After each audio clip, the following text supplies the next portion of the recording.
Welcome to Democracy 101. In this video series, we will discuss democracy both as a form of government and as a way of communal life.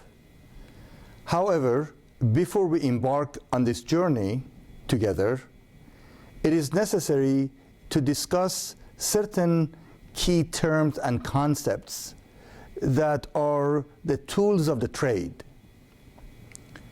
Political science, like other disciplines, has a unique set of vocabularies and terminologies that serve as building blocks for that discipline. Terms like politics, government, public policy, political parties. Without a clear understanding of these key terms and concepts, it is almost impossible to talk intelligently about the subject matter. Yes, in our daily lives and conversations with each other, we do use these terms. However, the very same terms within the context of the discipline signify and convey totally different meaning, so at times more precise meanings. And for that very reason, we need to start with some basic terminologies.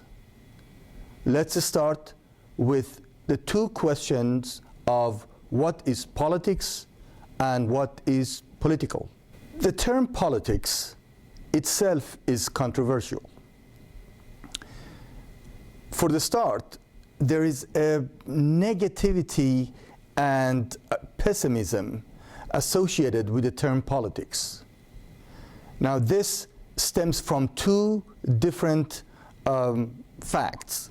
One is that the practice of politics by our politicians or practitioners have left a lot to be desired. Almost every day we hear about misuse of power by our politicians. We find out that they have used their office for personal gains and abused their office for sexual favors or cronyism. Public officials, many times we hear that they have compromised their principles. Now, this negativity and this pessimism, of course, has a lot to do with the practice of politics by our public officials. Not all of them, but certainly that's where it comes from. Now, in our idioms, in daily lives also, we use these phrases, for example, like politics makes for strange bedfellows. So what we think of politics is really has this pejorative connotations with it that in essence leaves a lot to be desired. And again, the main reason, as I said, are twofold. One is the practice of the practitioners and politicians, and two, as we'll discuss later, is the conceptual theoretical framework that lends itself to that type of pessimism and or negativity. But on the first point, this point also has to be made, that we often think that in the game of politics or practice of politics, we compromise, or our practitioners compromise their principles, their moral values. We think that politics is about vested interests of a particular group or faction. We think that politics is not about what is right or what is good, but it is about what is convenient or what is pragmatic or what is at times immoral.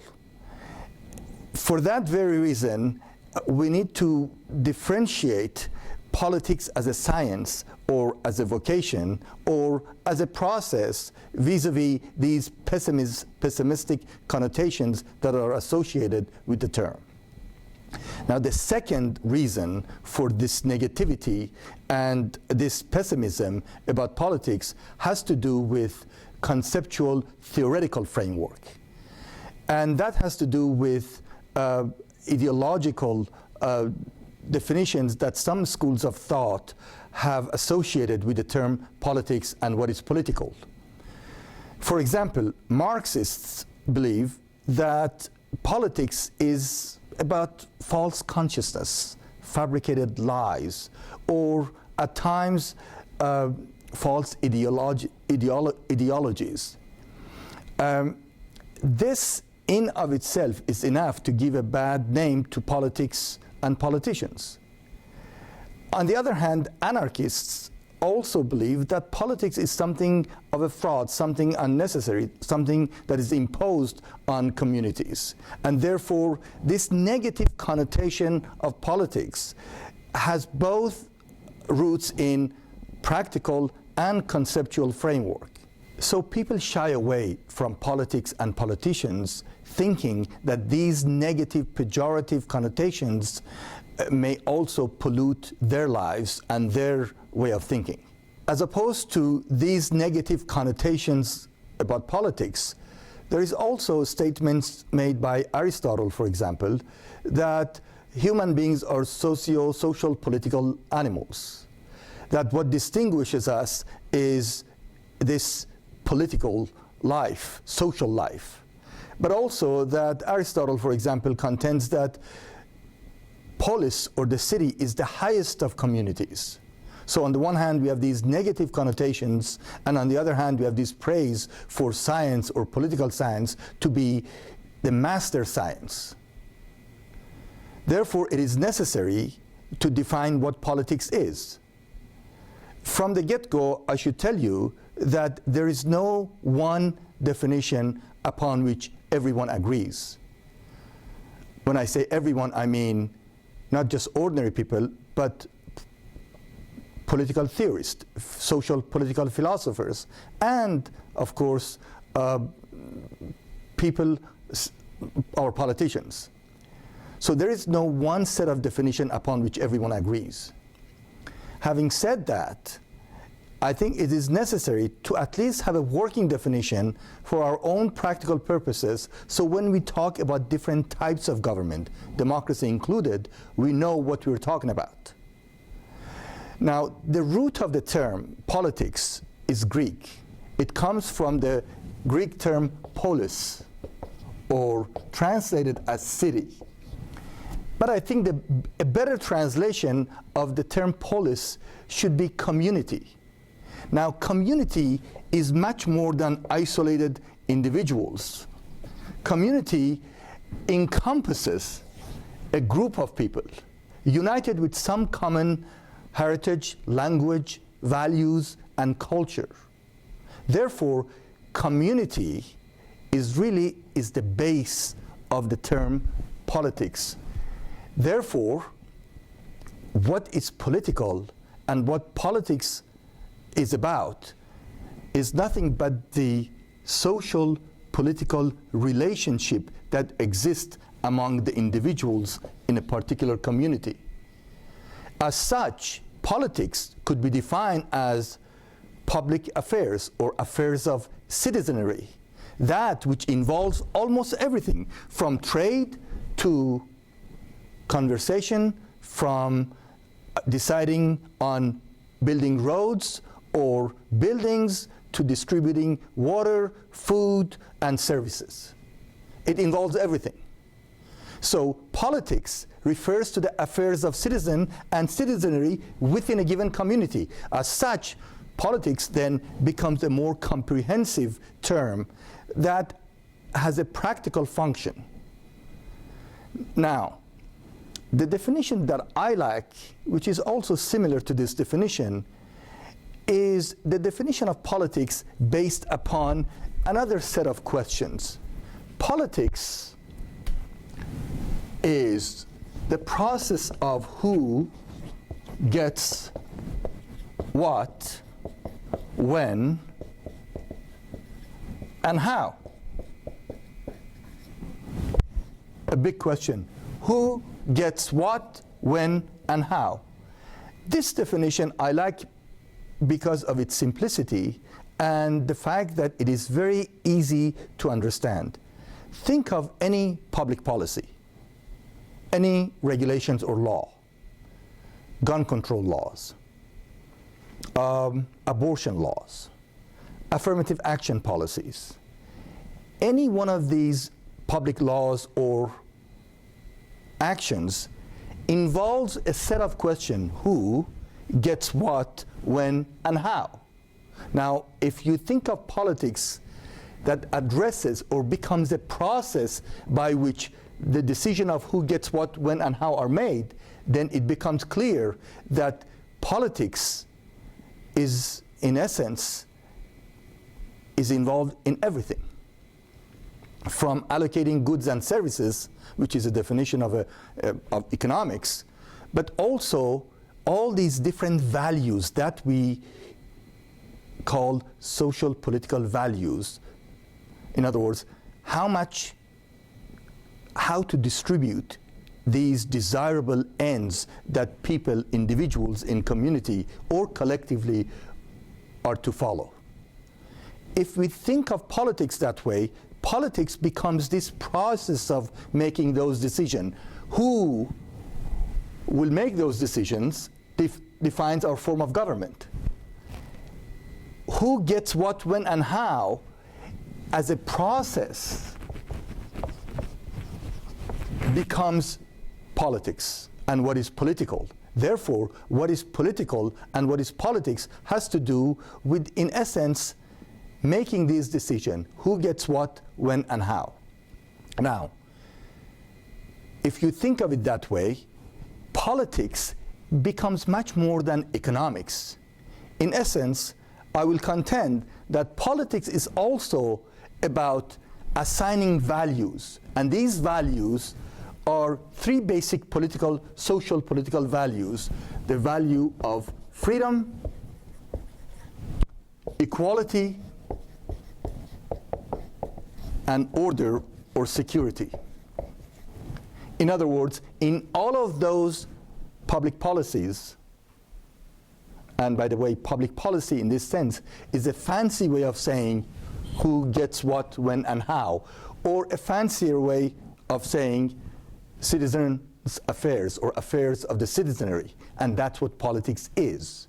Therefore, looking at that process, therefore, politics becomes an all-encompassing endeavor, project.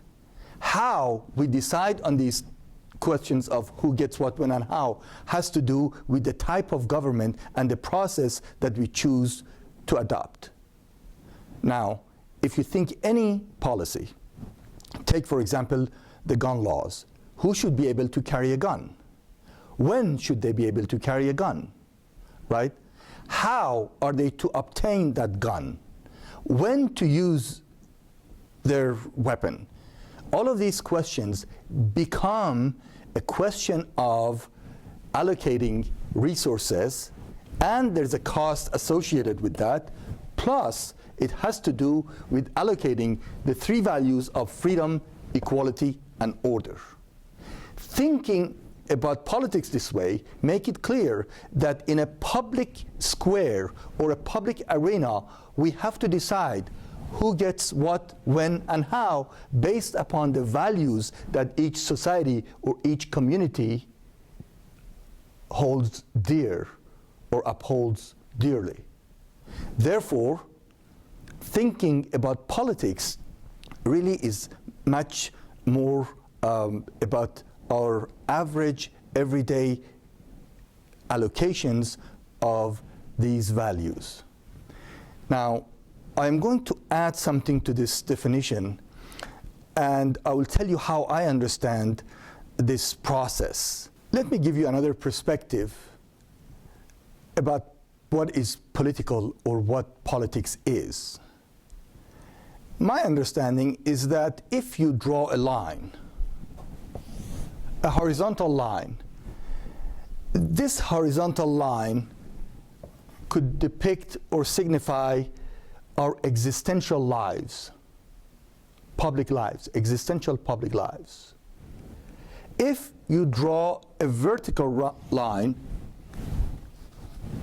and take that vertical line to represent our desires, our values, our wishes for ourselves and for our community, then the intersection of that which is our existential status quo, that which exists, and that which really doesn't exist, but we think that it ought to exist. In other words, the intersection between what is and what we desire becomes the arena in which politics is played out.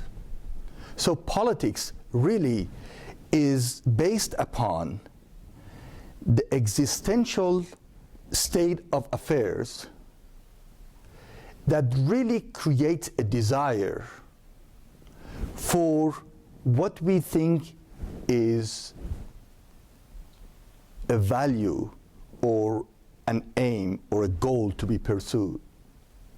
Therefore, it becomes between what is and what should be or what ought to be.